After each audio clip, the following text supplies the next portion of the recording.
Alright, I got a few questions on the solo fourth rate video, so I thought I would make another tutorial. This is me against a solo fourth rate. It's a different fight, but you'll notice a lot of similarities if you've seen the other one. Most people call me an idiot for saying I'll take any other ship over a fourth rate, but I really hate them. You'll notice I'm trying to stay at range here. Max range and full sails means they hit you less often, and with the firepower of a fourth rate, that's fairly important. The reason I like the smaller ships is because you can force more decisions on your opponent. The more they make a mistake, the better chance you have of surviving the fight. So you want to give them the ability to make as many mistakes as possible. A smaller, faster ship gives you that option. Now here I'm flipping around to the side, not only because I'm hurt, because I've still got all my repairs, and that gives me the chance to use the repairs to repair both sides of my ship instead of one. But more importantly, you're trying to get the wind. Think of it like a fighter pilot. And when you gain altitude, you're storing energy.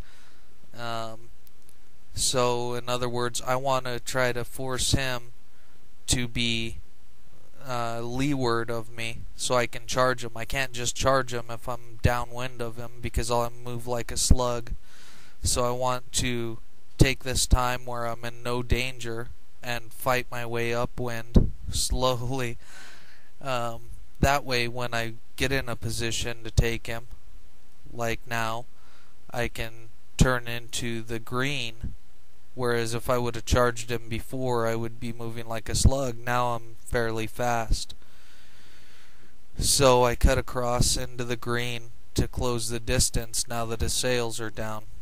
Now he apparently didn't use a quality sail repair, so that didn't take long. But even with other repairs, the same thing holds true.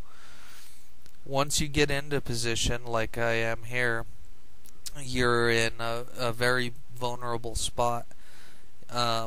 As you'll see later in the video, they can make short work of you if they get a broadside to you. So you want to stay in front or behind them if at all possible, pretty much to the exclusion of all else. So you've got to make sure you don't overshoot them. What he's going to try to do is he's going to try to turn to his right, and if I continue sailing, I'm going to overshoot him and get into that broadside. So I've got to turn over to the left, and then he'll turn back to his left, and I'll have to do the same thing. Now, if you want to be safe about it, you'll turn away from the wind. It takes you longer,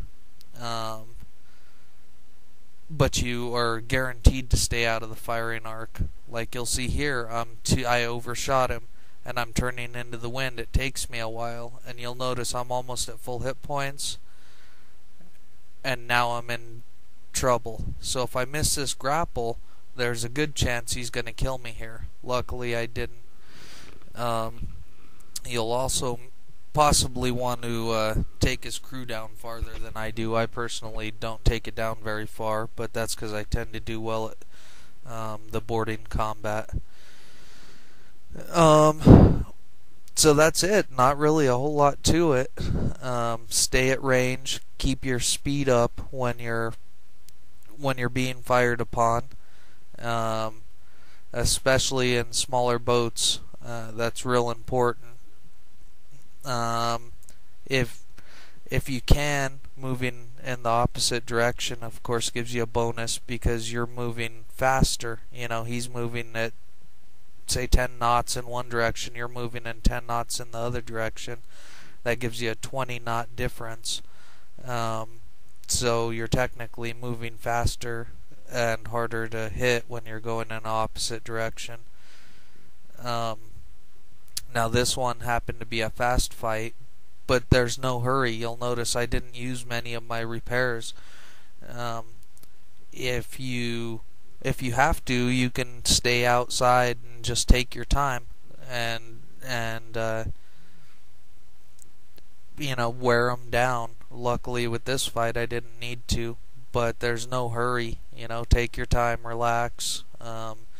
It's hard to do when you get a fourth rate solo. It's pretty exciting, and it doesn't happen every day. But I don't know, just relax. Remember to try to force him into a bad wind. You want the wind is the most important part, the position you're in.